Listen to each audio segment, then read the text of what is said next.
Ahmedabad flight crash ఘటనపై కీలక ప్రకటన చేసింది కేంద్ర విమానయాన సంస్థ. బ్లాక్ బాక్స్ డేటా సురక్షితమని తెలిపింది.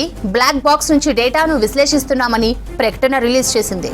బ్లాక్ బాక్స్ నుంచి సిపిఎం మాడ్యూల్ను జూన్ 24న సురక్షితంగా బయటకు తీస్తున్నట్లు తెలిపింది.